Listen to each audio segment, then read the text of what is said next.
This is Lonely. And this is Mohawk Matt. And you're watching Cinemills TV.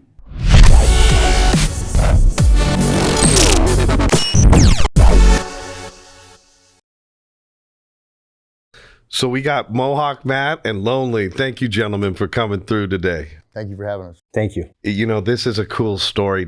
You both in front of us means that two friends that grew up in the same neighborhood go on two different paths, two different journeys, but reunite. How has it been reuniting again, man? Matt? It was amazing. I tell this guy, I got to finally tell him, you know, when you're growing up, you don't get to share feelings and stuff. It's like, it's not cool, but you know, you look up to somebody, and like when it comes to like how we grew up, I used to look up to this guy. This guy always knew what to do, where to write, how to get in places, get up on things. And I finally got the chance to tell him all emotional in a text, though I was too scared to say it. I texted him, I was like, dog, you were my idol when I was a kid. You know what I mean? We're just two kids from the valley just trying to make names for ourselves in graffiti, and he was like my freaking idol. That's awesome, man. And Lonely, you're so fresh out. Was it a trip to see Matt? Was he the same Matt you remembered? Yeah, I mean, it had been almost 30 years. I got out on a Friday, and when did you come over? Saturday morning? Yeah, I tried to come Friday. Your mom was like, no, let's let him adjust. Come over on Saturday. Yeah, he came over Saturday morning, and just to see him pull up and just to give him a hug, it was instant. Like, you know, it was like my boy again, you know. But, you know, I've been out 69 days, but over the course of these last 69 days, like, we've really gotten to know each other, and, you know, and the struggle that we went through and the roads that we traveled. So I would say our bond is actually more genuine and more real today than what it was back then. Because back then, our connection, the glue was the streets and the drugs and the gangs, and, you know, we were trauma bonded. You know, we were just out there surviving together. Yeah, and that's a trip because you guys are both from Diablos. You're both Caucasian gentlemen, right? But Lonely, you ran Southside, Matt ran Wood, and so your paths were similar, but they ran different directions. Sure. Now, in prison, would you have been able to hang out with Matt like you would on the streets? It wouldn't have been as close as we were, but you know, being that, you know, we were from different cars, we could definitely, you know, touch base, you know, hit a couple laps on the yard and spend time together. Yeah, definitely we could. Maybe not as close as it was, but yeah, definitely. Right. And Matt, since we've last had you on, you know, your interview went viral. You know, people were very interested in some of the game you dropped regarding recovery. Yeah. And your backstory, how authentic you are with yourself. Yeah. A lot of people asked about your naval background, and we didn't touch on that, but really quick, from what you told me, you were on an aircraft carrier, correct? Yeah, I was on the SS Constellation. I was deployed out to Africa, didn't see combat, and I was a DC-2 in the Navy. DC-2 is a fireman, is that basically correct? A fireman. It's a nice way, damage control. It's a nice way to say fireman. Right. Yeah. And when you joined the Navy, were you as tatted down as you are now? Absolutely not. I was like under my shirt. I don't even think I had like half sleeves, I think, but you know, I had more like the mix and match because I hadn't dedicated my life to tattoos yet. But you know, besides gangsters, you know, you think of sailors as always having tats, right? Funny you say that because that's the truth. That's a lot of the times that's where a lot of the tattoos started. You know, sailors would come into port and get tattoos, you know? Yeah. Did you like your Navy stay, or? I loved it. I totally loved it. Yeah. Yeah. What compelled you to join Navy just to get off the street? My dad was in the Air Force in Vietnam, and I wanted to follow my dad's footsteps. He got mad because I didn't pick the Air Force, but like I always used to see these ships, and like, if you've ever seen an aircraft carrier, if you've ever been up next to a destroyer or an aircraft carrier, even the small clippers, I mean, there's just so many ships in the Navy. I feel like the Navy's the strongest fighting force in the world. We have the strongest military presence on the water because the world is covered by water. But if you've ever walked up and been next to an aircraft carrier, you're just like, it's a freaking city.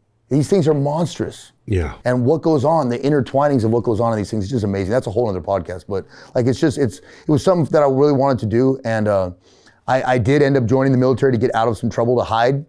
You know what I mean? So, yeah. I heard the Navy's super strict now. You gotta be a square piece of paper to join. But I know they're getting more lenient with tattoos and stuff. That's for sure. Oh yeah, the tattoos. You know, you're seeing more leniency also in the sheriff's department and, you know, LAPD. I'll see guys with full sleeves, even neck blasts. You know, and And Lonely, did you ever think of joining the military as a way off the streets, or were you were incarcerated early on, so it was kind of tough to even consider that, right? Yeah, I was incarcerated at 16, so that, hadn't even entered my mind. I don't think I was looking 24 hours in the future at that point in my life. Right. Yeah. And man, it's just a full circle meeting you two, and it's funny, Lonely, because we caught wind of you through Matt. Matt was so eager to put you on, and when you see a friend like that wants to hand you the ball, that type of loyalty doesn't come often. And how important has Matt's relationship been, not only to you overall, but your transition into Maine society? I've had a lot of support from a lot of people, but I don't think anywhere close to what Matt's given me. He's given me, the clothes and money, the material things, but it's the emotional support, the mental support, things like that, the friendship, the brotherhood that really means the most to me in my transition. So it means the world to me. It means the world to me. It shows me who he is. It shows me what he's about. And I'm beyond appreciative for what he's done to me. Yeah. For me. What's been the best piece of advice Matt's given you since you've been out and you're bombarded with tech and all this fast-paced society? What was one of the gems he dropped on you? Basically, just not to move too fast, not to play catch up. Take your time. One step at a time. Check off boxes. A lot of social media advice. Yeah. Because it's definitely new to me. But the main thing is definitely take your time. Don't rush. That's good advice, Matt. You mentioned a mentor at Sol, and you described him almost as an uncle, right? Funny enough, his name is Uncle Jeremy. Uncle Jeremy, man. Shout out to Uncle Jeremy. Yeah, big shout out to Uncle Jeremy. Now, Uncle Jeremy's advice was, Matt, you're behind a little bit. Yeah. You don't need to run. Just walk into the waters. Yeah. He applied that specifically to your relationships with women. I've heard now you've got a new chick. Is that? Yeah, I got a girlfriend now. Okay. And how is that working out? It's great. It's amazing. She's got more sober time than me, so... Okay. And it's funny because I always say I will not date someone in the program in recovery, but inadvertently look what happened. As soon as I opened my mouth, the opposite happened. Yeah. Oh. Well, I hope your picker's been repaired since we last tapped in with you. I know. I believe my picker's been repaired. Yeah. No, I think it makes sense just to date a girl in sobriety because she understands what could trigger you and vice versa, right? True. Now, Lonely, you've had a lady that's been writing to you the last 2 years of your term. When you first corresponded with her, did you say, man, I'm in love with this woman? Or how did it all progress? Yeah, when I first met her, when we first came into contact, there was an immediate friendship. Our conversation flowed so natural. She made me laugh. She's extremely intelligent. So the friendship was there for about 1.5 years, almost 2 years. And we lost contact when I transferred to another prison. And we got contact again. And the relationship began, and it's been amazing.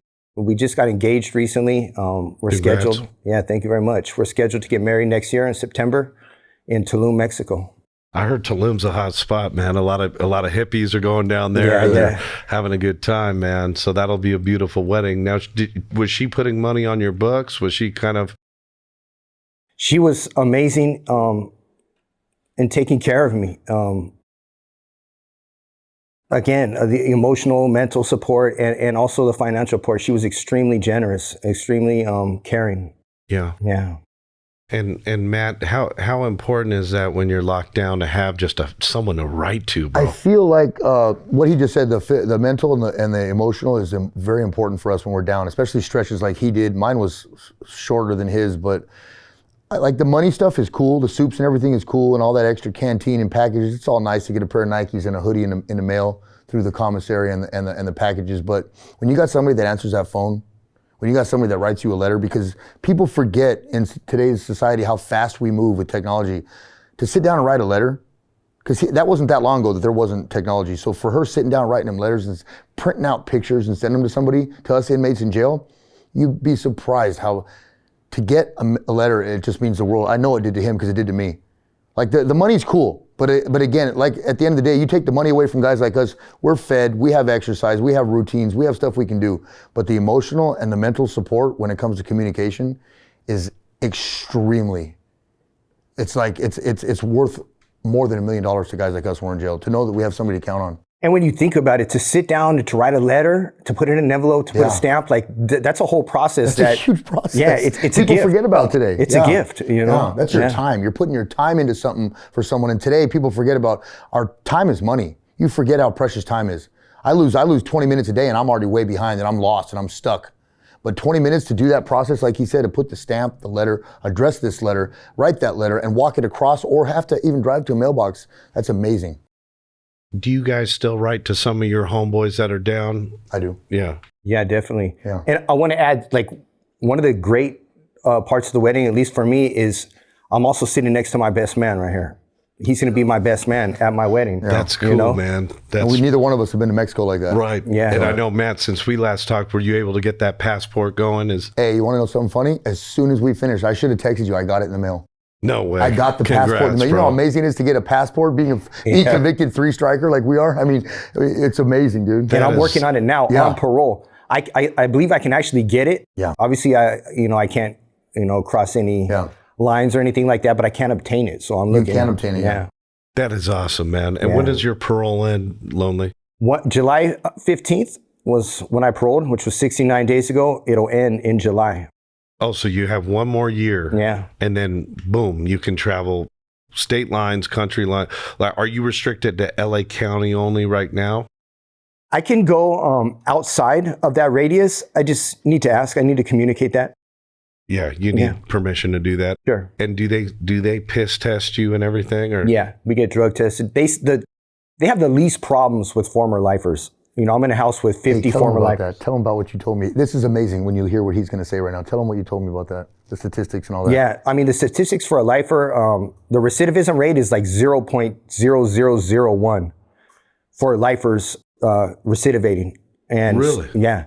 I mean, I'm in a house with 50 lifers, and there's guys that are 42 years, 37 years, and these are people that are done. They're living life and picking back up. And nobody's reoffending, and we had all these people against us. I didn't commit murder, but the people like that, they feel like we do these things on the streets, and then we join these more extreme organizations in prison that all of us did, and they've written us off. And to think that none of these people that they've been scared of that have come home have even committed a traffic violation.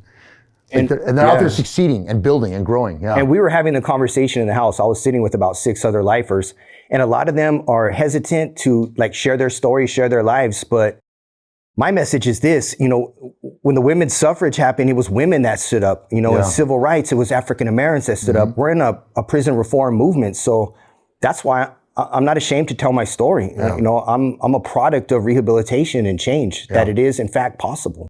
You're in transitional housing. Explain to our audience that might not know what that is. From my understanding, when you parole, you go to a transitional housing unit, and you're still under kind of, I hate to use the term, surveillance, Sure. right? Yeah. But dive into that a little bit. Give us the whole get down with the transitional housing. So if you're a life inmate, you have to go to a parole board. And when you go to the parole board, if they grant you parole, give you a suitability, they want you to go to 6 months transitional housing afterwards, which you understand what they call it a decompression period. It's a 30-day period of a blackout where you kind of really don't go anywhere. You're just catching your breath. You might walk to the store because it's a lot. It's extremely heavy on the psyche. Things moving fast and people. And like they say, my only reference point last time was when I was 16 years old. So if I respond or I'm triggered to someone on the streets, I revert back to that 16-year-old because that's the last time I was free. So essentially, I'm walking around with a bomb inside of me. Yeah. So they want a decompression period. They want you to slowly transition out. Some people's process is a little bit longer. I'm grateful for the support, the friendship, the family, the brotherhood that I have. Mine has been relatively easy. Some guys have a struggle, but we're in the house. After 90 days, we're allowed to get a job. After 60 days, we're allowed to go to school. It's the last strings that you're going to have before you're released into the world. You were put behind bars at 16. How old are you now, Lonely? I'm 45. How old do you feel mentally, mature-wise? Where would you put yourself at if you're going to keep it? Well, I have the tools in life. I came out here after 10 years of rehabilitative program. So, emotional intelligence, I know triggers. I understand myself deeply. It's just learning the things in the world. Right. Right. I'm probably about 25 years old. You're right 25 now. years old as it relates to tech and just the get down. There's somebody that said something like, when we come home from jail, it doesn't matter how long we're incarcerated, we parole the mental age we were when we went in. And they say like he's saying, he's now in probably 60 days, he's probably jumped 3 years, maybe, mentally and emotionally. Which is crazy. You do these small jumps as you're out little by little. So he's 25. So in maybe another 3 months, he'll probably be about 28, 29 mentally. It's going to slowly catch up. But for me, I've been out 8 years now, 8.5. It hit me like a ball of thunder one day, like bam, all of a sudden I'm 45 with me not being able to run around crazy, doing 100 things, dressing like I'm 19 years old, the music you listen to, the food you eat, like everything has slowly, finally for me, I'm 45 mentally and physically. I still like to pretend and act and be Joe Cool like I'm Fonzie and I'm 21 with the way I dress, I think. But for the most part, all that stuff hits you like, bam, like a ball of rocks one day. Right. And it already happened for me where now I'm all the way 45. Right. And it's a shock. Right. It's a shocker, man. And Lonely, you seem to be doing it well, like taking it in stride, not trying to bite off more than you can chew. But it's an everyday kind of, you're easing in, watching your step, and being smart with it. What are some of the cool things that you've discovered that you're like, damn, man, I wish we had this back in the day, Yeah. Well, the thing right now for me is I've been having a lot of independence lately where, I'm not getting a ride somewhere. I just started working. So in the morning, I leave the transitional house and I get on those Lime scooters. These are amazing, aren't they? I ride the Lime scooter to the Pico station and I ride the train to work. And as I'm riding the Lime scooter, I'm just the tall buildings in LA. Like I stare up at them and they're mind blowing to me. It's a trip, yeah. huh? And the fact that as I'm riding the Lime scooter, I could pass 5 or 6 homeless people. I might pass someone just using drugs right here in the corner. Might pass a millionaire a couple feet later. It's just the eclectic amount of people and what you see out there in LA. It's amazing. Yeah, Matt and I were tripping on this. You could be in Beverly Hills and go 5 miles south and you're in the hood. And it's just the dichotomy of LA is so trippy, man. I ride by the Ritz-Carlton and there's homeless people all in front of it. Right. The Ritz-Carlton, amazing, huh? Yeah. Right. No, it's crazy, man. But I'm so glad to hear that you got a job. You're about to get married. Matt's got, his Solon thing kicked off. His social media starting to kick ass. And I just thought that your friendship is something that is bounded by stuff beyond money. It's about a brotherhood, and you guys have such a unique story. And this is kind of a full circle moment right now. You know what I mean, Matt? Mm-hmm. Yeah, it's a trip. Definitely. And Lonely. You and Matt went 2 different directions in prison, but now you're back out on the streets. And what is your game plan from a business standpoint? Are you guys going to do some business moves together? We've talked a little bit about maybe a podcast and like anything I get wind of now or I'm thrown on, he's thrown on. I throw him everything. Yeah. Yeah. I'm putting him up to anything I can. Yeah. And Lonely, I got to tell you, I got several phone calls from people saying that dude Mohawk Matt needs a podcast, right? And I think you and him would be this 1-2 punch, bro. I know. I think we definitely together. It'd be our show. I think it'd be great, dude. And we don't need to just talk about gangbang and stuff. We could talk about politics. We could talk about, recovery. Yeah. It's a big part of both of your stories. And also, adjusting to society and how we could be better men and how we can make the next guy a better guy, Yeah. And I think between the two of us, I don't think there's anything in life, whether it be on the streets, in the boardroom, a corporation, like we've experienced that, from pain to struggle to joy to happiness to humility, being hard heads. We've been there and we can understand almost pretty much every walk of life. Yeah. And he's got a really good psychological view. You know, that stuff he went through for that past 10 years really put him, I mean, I'm book smart, I've read books and I got some schooling, but what he went through was so intense that like it's priceless. He has a lot of knowledge to share on that angle. You know? The hunger strikes, the loneliness of losing your grandmother while you're in the shoe. Yeah. I mean, it doesn't get any heavier than that lonely. You might be 25 years old mentally as it relates to tech, but you're an 80-year-old man in terms of your own self-knowledge, your own self-understanding. You have so much wisdom. Yeah, and this is how I move in the world. I look at my life like I'm standing on my square. My square is humility. My square is gratitude. My square is devotion to my family. My square is, devotion to my fiance, her children. And no matter what happens around me externally, I'm not stepping off my square. These are my values. These are my principles. And this is where I'm going to stay. Nothing's going to move me off that. You described, the stuff that I went through. That alters you, like at your very core. Coming out of that, I landed at a prison at Ironwood State Prison. This is an intense rehabilitative atmosphere right there. And I dove into that. I wanted to know why I did the things I did, why I thought the way I thought, where did it come from? I created what I call relapse prevention plans for things that I can anticipate happening in the future, which I've encountered, and it's worked. And the main thing is I got my support. If I'm having a tough day or I got a question, I can pick up the phone or text him, and there's no machismo between us. Like we share. It's a real. Yeah, we've actually been able to be real sensitive and shit on the phone. Yeah. You guys already made your machismo point, and like you said, Matt, what he went through in prison, what I did, and then what we were young kids fist fighting, and like the shit we went through is a whole nother show too. But like what we did together before jail, dude, there was no, like, we've already done that, so there's nothing. Yeah, that's not even in question. Like you said, Matt, for you two gentlemen to be calm men and learned men today means that you were capable of great violence yesterday, right? Yeah. And the fact you guys have evolved from that, defaulting to violence, when someone bumps you or whatever. Yeah. Now it's just, there's an excuse me coming and you keep pushing. Yeah, we have to watch our steps because like with what I'm building, what he's building, family, we have a lot of stuff we have to worry about. And like there's nothing nobody else is gonna do to get me off my spot too. Yeah, Lonely, with your newfounded self-reflection, taking inventory of your life, would you be able to reach the 16-year-old Lonely or no? Would that guy be unreachable?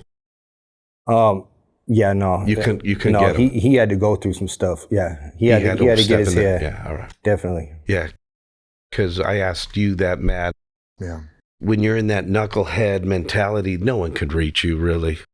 And for recovery, like I said, until we have to go through some things, and you have to hit that bottom so disgusting that when you're sitting on that bottom and you're looking up like he was in isolation, contemplating what's happening with my life and who he was, and me sitting in there in recovery, because I had that moment on the street in recovery. You have to be at a place where there's nothing else that can stop, whether it be addiction, crime. Yeah. You have to be at a place where you're just sick and tired of being sick and tired. Because we're always like psychologists and academios looking for that magic bullet to reach that kid. Yeah. You've seen those shows, Scared Straight, where they put young kids up to inmates like yourselves and they go, hey, but that shit doesn't work, does it? No. I mean, the second you come with that aggression, like they're not going to hear anything after that. Yeah. I spend a lot of time actually thinking about that. I get a lot of calls from people since I've been out. Mothers, can you talk to my son?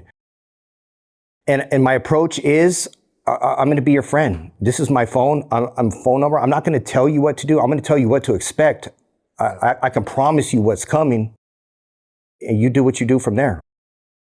Excellently said. No, that's really well put, man. And it's so hard to tell a mother of a troubled kid, there's nothing you could do, man. He's got to taste that shit. He's got to taste the shit, exactly.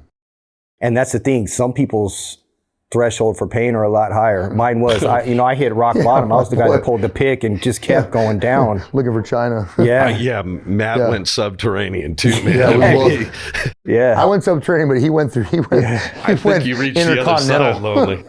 You were having Kung Pao chicken, brother. It's a trip, man. But today's society is ever so fast paced. I mean, take it from a guy who's been free, not incarcerated for my whole life, and man, I can't keep up. It seems like. Yeah. So I could only imagine how difficult it is for you gentlemen, and you particularly, Lonely, being so fresh out, man. But it's one day at a time, bro. Absolutely, and I wake up every day with gratitude. Like, I'm not looking at the top of a bunk. I'm not waiting for chow. I don't have a 5-minute shower. There's nothing that compares. How about this? You got a private shower. Yeah. And I hope this never gets old. I hope it never gets old. Yeah, no, we're all living through you and Matt because the gratuity you have is something different than what we have. Yeah. We've taken for granted our freedoms.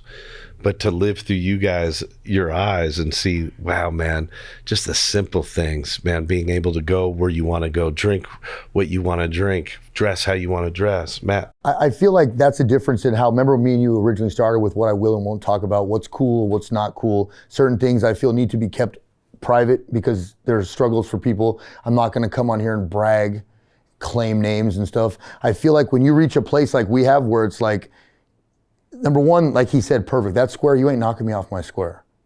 I'll defend that square, but I can defend it in a new way today. Number two, when you reach a place like we have where we've done everything that is dangerous, cool, tough, sexy, we've done it all. And we did most of that shit people don't know. If you know the Valley history, you'd know the little group we were from. We did it in the center of the Valley in a time when no one was doing it. So we're legends in our little area, believe it or not. And we've done some stuff and we've gone places that were like, we have such a place of like being broken down and beaten down in his angle and my angle to where like, I don't need to brag about none of that. Like I don't need to justify and talk cool about none of that shit. I'm just so content with where I'm at where I'd rather be here talking about cool shit than revamping prison stories with you and who's who and what's what and what yard like it doesn't matter. Let's talk about like we've been everything else. You reach a real place of broken to where now I'm happy. And I like to remember where I was broken, but I don't want to glorify it. And your perspective has changed. What's different? I want to know how the kids are doing in soccer or what's next in Boy Scouts, you know? Yeah. I was telling my friend the other day, I'm a square now, but I'm going to be around tomorrow. Yeah. That's the difference. Exactly. I'm going to be around. I'm going to be out here tomorrow. Lonely, if you could rewrite your life, would you go the square route? College, or do you feel that every step you took was just part of your destiny? I wouldn't change it. I feel this happened for a reason because I can reach people that other people can't reach. I've been places and experienced things, so I can touch people in places that nobody else can, and especially right now, I think the world needs that. So Lonely, are you still maintaining the fitness program that you were doing in prison? Yeah, well, the first 30 days I slacked off, and the In-N-Out, the Burger King, and the Crawls caught up quick. So yeah, I'm back at it. I'm lifting weights. I still do my burpees in the morning. I jog. I actually jogged 4 miles with 2 of my dogs today, and it's important for the work that I do too. So hit me with your morning routine. You'll wake up, you'll do your fitness, then you'll have breakfast, that type of thing? Yeah, I'll wake up in the morning. I'm 45, so I got to stretch now. I used to be able to jump right into it. So stretch for about 10, 15 minutes, do about 113 burpees, jog for a couple miles, do a little weight training, shower, and start my day. I usually start off about 4 in the morning. Right. Matt, is that about the same kind of routine you're busting or no? Okay, I've been out about 8 years, so like my I'm got 4 in the morning. Membership. My boy, 4 in the morning. I get up like about 7:15. I'm on my feet. My internal clock just won't. 7:15 even on the weekends is extremely late to sleep in. Right. I'm up. I'm fortunate enough. I work out with my brothers at work. We have a gym at Solon, a big UFC gym. Me and Jeremy, my boy Mike, we work out every day from like 1 to 3, about 1 to 2:30 week. Routine workout Monday through Friday. Sundays and Saturdays I try to hit the Crunch Fitness by me to get some leg routine because we don't do legs much. Right. But I've tried burpees like, man, I did 123 for me, and by the time on that second and third, 22nd and 23rd one, man, I was winded. The burpees are tough. It's an all body workout, man. Yeah, but like you said, when you get out of jail, you take some time away from that routine. Your body becomes accustomed to it in jail, and it allows you to eat that horrible food in jail: the soups, the mayonnaises, the beans, mystery the chips, all that stuff. You're able to eat it because you're working out at such an aggressive pace. Out here, I work out hard, but not like that. Right. You know what I mean? So all the foods and everything, like he said, it sits different now. And I just learned now why he doesn't respond to my 4 o'clock text in the morning now till later. You know? So you're still on a 4 a.m. wake up call, huh? Yeah, I don't. There's certain things I don't want to lose. You know, there's transferable skills in there that are really beneficial in this world today. Definitely. If I could make the comment, I think waking up at 4 a.m. is dope, man, because you get ahead of the game a little bit and you get your own quiet time. That's huge for me too. No, that's great. In jail, we did that a lot because the day would be over. If you're waking up at 4 a.m., you're also probably falling asleep at 9 p.m. So your day is over. Another day's done quicker. It makes the time go by faster, right? And that's probably like the only time in prison that's quiet. Yeah. At 4? Yeah. Extremely. And what are most guys doing at 4 a.m.? Most of them are sleeping. You know, you might hear little toilets flushing or people cleaning up, but generally everybody's usually asleep at that time. And what time does the cell door open? Typically, well, you'll get the kitchen workers going out around 6. Okay. You know, the tier tenders and porters going out, but by about 7, it's full blown in the swing of things. Yeah. Did you ever work kitchen or no? Yeah, I probably spent about my first 10 years working kitchen. Were you able to bring some goodies home to your cell? Is that part of the fringe benefit of working? Always, yeah. Multiple avenues of smuggling food back to the building. Definitely, right. Yeah. And those guys also, just if people don't know, the kitchen workers can make their own concoctions back there too, while the rest of us are stuck eating whatever's on our tray. Yeah. Did staff have a different meal program, or were they eating the same prison food the inmates were eating? They would come in and whatever, like we hooked up special, they'd ask for, you know, if we give them a couple sandwiches or burrito and, you know, I'll let you bring this back. Other than that, their igloo with their... Okay, they brought their stuff tuna sandwich. Whatever they brought it. Right. You know, we talked, Lonely, a little bit about your fashion and finding your groove, man. You know, have you been able to identify the look you like, man, you know, without being too gangbanger style? You know, and...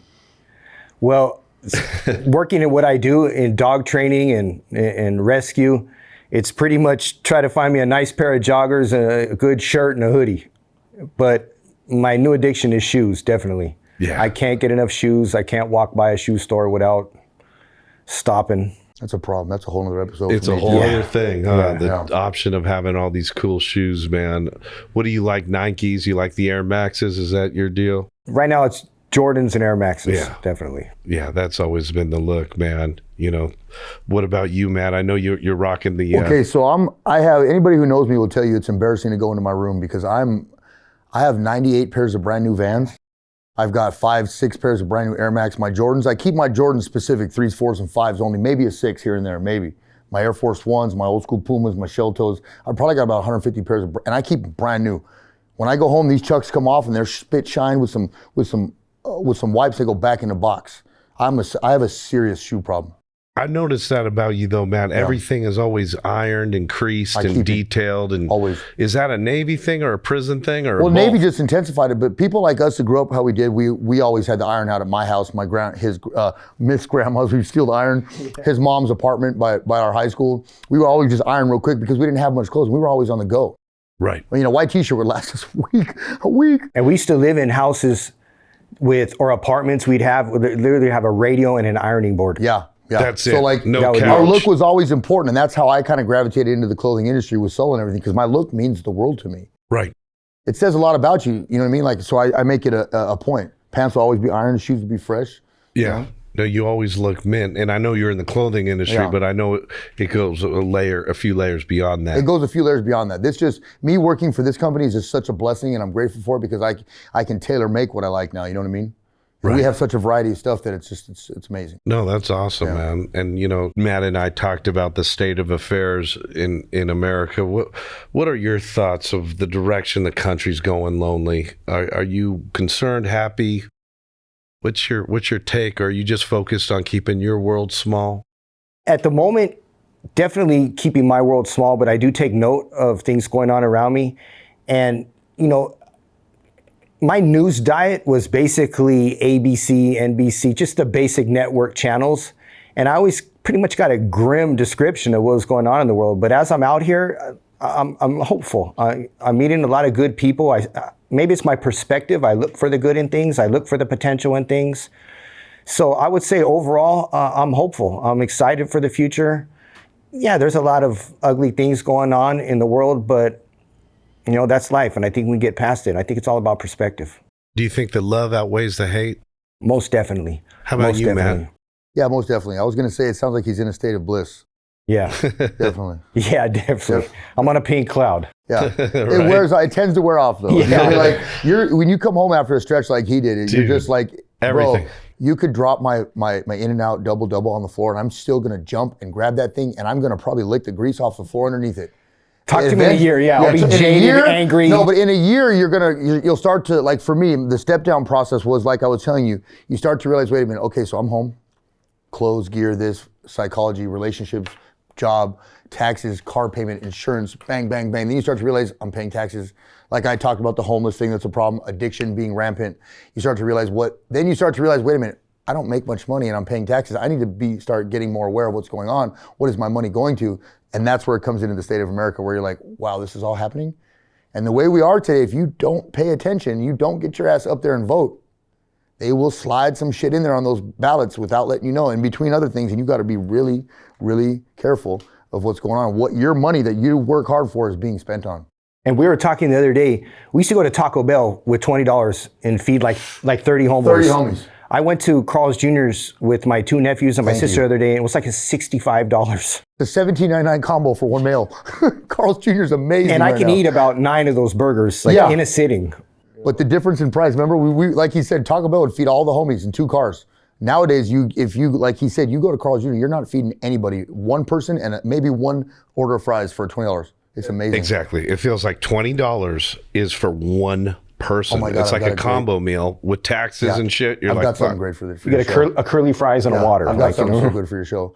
Has anybody else noticed that when you buy something, whether it be at Walmart, Vons, Panda Express, they either A, try to get you to tip, or B, they're asking you to donate something for something else. I would like to get through one purchase, whether it be Starbucks, Panda Express, or Walmart, without you trying to get me to donate for something extra. I just damn near spent $90 at Walmart. Now you want me to donate? You want me to, the option is round up, donate your $6 and change for kids. I'm not against kids, but can I just get through a payment without you trying to get more money from me? It gets even worse than that. Matt, will you donate? Matt, will you join the membership Yeah, program? that's a trick too. And then I get 72 emails a day, drive me nuts. And then here's the worst thing I feel. I'm not against tipping. I want to say that. There's a lot of hardworking Americans that rely on tips. Waitresses, car wash people. This is going to be funny, but strippers, they get tips. You work for it. I'm not going to tip the lady at Panda Express because you're getting paid hourly. I don't want to be, I don't want you to look shameful on me when I hit the decline button because I'm not going to tip you. You're getting paid hourly to work that register. Why would I tip you? And they give you this guilt. They give you this look like how, and they turn it around. Oh, okay, well, you're not going to tip. That's okay. Like, bro, when did this become like Lonely, only certain jobs get tips? Not America in general doesn't get tips. So when you were incarcerated at 16, let's go back to that era. No. You would tip someone if they gave you some form of service, right? You know I was what I mean? actually the guy grabbing tips off the table on the way out the door. Yes. But yeah. But yeah, wasn't it supposed to be like 10% or something? Yeah, like, now it's like if you don't tip 80, they shame you at the table. And it's like, wait a minute, what's going They're on like, here? was my service not good enough, Like- Matt? my thing is just, I just got out of prison. I'm sorry. Or my That's thing is life. like, hey, I work for my money too, and I'm not paid a lot. I'm sorry, but I'm not like, I respect all these careers, but like somewhere along this line in the past, I want to say 4 years, we've gotten to where every single establishment has a tip option. Like, And it's crazy. I grew up in a different era where it was like waitresses, busboys, car wash people, Correct. strippers. You know, certain people They get provided tips. a service. You provided a service, and you worked hard. The waitress would fill my coffee cup up 4 times, ask me how I'm doing, talk to me. You don't just show up, drop off the meal, and walk away and expect me to tip you 80%. That's insane. And then the fact that they get mad at you afterwards, like, wait a minute, homegirl, what you do for that? I saw you once, and my meal was cold. It's crazy. And I don't have any iced tea in my glass. And my coffee cup has only been filled once. It's half. It's cold now. You didn't even. It's just crazy. I guess it's the level of attitude and the audacity of people today is becoming worse. It's the tipping culture where you, like, I don't know, Lonely, this is a concept Uber Eats. It's where they deliver food to you, right? And they ask for your tip before they even show up. Yeah. And you're like, what? Wait till you get that. On the Uber rides too. Yeah. The Uber ride app will also ask you to tip one for showing up on time like he's supposed to. Like, yeah, but tip them before you even committed the service. Yeah. You know, it's... And mind you, half the time I've used Uber Eats, I get my Starbucks is cold, the whipped cream's melted, and then you have the audacity to expect a tip? Or I've already tipped you, like you said? And sometimes, Lonely, you're missing a few fries. You could tell the guy just I know grabbed he ate some a of your... couple. Damn you, Uber Eats, wherever you are, I know you're eating our fries. Yeah. What's your favorite food now that you're out? What are you hitting every day? After that rant, it's Panda Express. I swear, it really is. Now you want Panda Express. Yeah, it really is Panda Express. Panda Express is dope. That orange chicken is great. It is dope. Man. Nothing against Panda Express. We love you, but I'm not tipping you. And then I love Starbucks. I just don't know how to order it. Like my mom will. There's too many options. Yeah, my mom will text me the one. And I'll So just read they the made text. it very confusing for guys like yourself. They call a venti just means large. Okay. Have you seen the TikTok where the guy, what's his name, Paul Rudd goes into it on him? Right. Venti just means 20 or something like that. There's this whole thing about it where they're just three of the same sizes. What's funny is before you went in, there was no Starbucks. And if I pitched you while you were in jail, hey, Lonely, I'm going to start a company that is going to sell coffee, and we're going to charge almost $10 for a coffee, you'd laugh me out of the room, right? Yeah, definitely. Coffee, what was it, like 95 cents? It was free in offices. It was 25 We'd get it at cents. 7-Eleven if you wanted a cup of coffee back in the day. Remember that? We didn't. It wasn't such a rush in culture to have a coffee. People weren't really drinking coffee back then. And the energy drink culture too. There weren't energy drinks really back then. Yeah. You know, nowadays I drink an energy drink, I have to pee 6 times in a half-hour period. Lonely, did you have Monster and Red Bull inside? No, and that was like one of the first things like I was dying to drink when I got out. Did that spin you out of control when you... Yeah, I drank a Bang and oh my God. Oh, dude. Yeah. I don't mess with those no more. those are Yeah, crazy. it's too much. Yeah. So they weren't given energy drinks in prison. There's no need to have that kind of energy. Huh? I mean, just the coffee. We call it motor oil. That's about it. Was that I Folgers? still miss Yeah. that. It tastes so good, About bro. 3 scoops. Man, a whole day, maybe. Matt says he still's rocking with the Folgers. Are I you love Lonely? Folgers because, look, in the morning I drink coffee to hit the bathroom and get up. That's the only reason coffee is. I do that. Gives you your... I follow it up with a nice cup of tea and some honey. That's my comfortability. But in the morning I have a strong shot of this stuff it's called what's it called? Death Proof coffee. It's called Death Proof. Have you tried it? No, I haven't. Yeah, it's awesome. It's pretty strong. Check it And out. I'm telling you right now, it'll keep you regular and it gets your morning started. It'll All put a little coffee's lead for. in your pencil, huh? Exactly. Who would have thought I drink tea and honey. Yeah, that's like the least gangster thing. I followed up with some Earl Grey. I like Earl Grey. little Irish Spring. Yeah. No, that's crazy, man. But I'm so glad you're free, Lonely. It's a great world out here, man. Yeah. And Matt, I can't tell you how many people you positively impacted with your story. I can't thank you enough because I actually am sponsoring 2 guys now, and I have people reaching out from here to Great Britain again, Colorado. I've got people reaching out. I can't tell all their names on here, but I've so many people from that show have reached out, and I've messaged all of them. A couple of them I've got their phone numbers. I'm talking to on the phone regularly. And there's been so much great feedback. Matter of fact, one of the guys, his name is Gil. He just texted me right now while I'm sitting here on your show. Shout out to Gil, Shout man. out to Gil from Pacoima. Yeah, Gil, stay strong, man. Yeah, there's and just so much good feedback from and talking to people about recovery. yeah, Lonely, are you sponsoring anyone? Are you still getting your footing before you begin to help other people? Yeah, definitely. I paroled with 6 years of clean time. I'm active in the program. I have a sponsor. I do step works. Recovery's first. That's my priority. That comes first before anything. I won't sacrifice anything for it. So it's extremely important for me. Well, that's killer, man. And so, yeah, guys, I want to see you guys do this podcast. Yeah. I want to see both of you prosper. And Lonely, I'm excited you're starting your first job, man, and you're working with dogs just like you wanted. The wifey's already in place. Things are looking up, man. Yeah. This is good, Matt. This is good, man. And thank you both for coming through. If you guys did do a podcast, what would it be called? Ooh. Man. Destroying your psychology. Yeah. Yeah. Oh, man. Yeah. What about the Matt and Lonely show, man? Yeah. No, the Lonely and Matt show, because Lonely is always, he did more time than me, and he's got a lot more. I think he has a lot more to offer. I think you both do. Yeah. And together you're better than each other alone. Guys, thanks for popping through, man. Thank you. Thank you Thank so you so much. much for having us, brother.